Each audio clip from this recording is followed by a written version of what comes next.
நாம் என்ன செய்யணும், அந்த பிரச்சனைக்கு தீர்வு கட்டணும். இப்போ நம்ம ஒரு தீயணைப்பு படை வீரர்களைப் போலவோ அல்லது ஒரு 108 ஆம்புலன்ஸ் சர்வீஸ் பண்றவங்களை போல நாம இருக்கக்கூடாது. ஏன்னா அவங்களுக்கு நமக்கு என்ன வித்தியாசம், அவங்க நடந்து முடிஞ்சதுக்கு அப்புறம் தான் வருவாங்க, தகவல் அறிந்த பிறகே வருவார்கள்.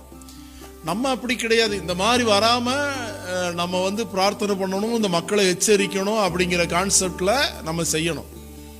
இது இப்ப யார ஆண்டவர் கேள்வி கேட்பாரு அப்படின்னு சொன்னா அரசாங்கத்தை கேட்பாரா, இல்லைன்னா அங்க இருக்கக்கூடிய மக்களை கேள்வி கேட்பாரா அப்படின்னு சொல்லி கேட்டா சான்ஸே இல்லை.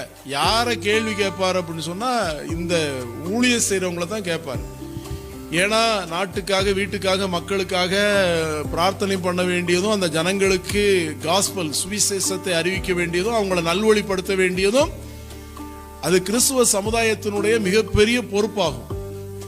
அதுல நம்ம இன்னைக்கு எத்தனை பேரு நம்ம சிறப்பாக சீராக பணியாற்றுகிறோம் என்று சொல்லி கேட்டா இல்ல. நான் கொஞ்சம் கூட வெளிப்படையா பேசுறேன். எல்லா டிபார்ட்மெண்ட்லயுமே டே நைட், அதாவது இரவு பகல் பணி செய்வார்கள். ஆனா ஊழியக்காரங்க மட்டும் ஞாயிற்றுக்கிழமை மட்டும்தான் செய்வாங்க பாருங்க. பாக்கி வாரத்துல அவங்களுக்கு 5 நாள் 6 நாள் ஓய்வு நாளாக மாறி விடுகிறது.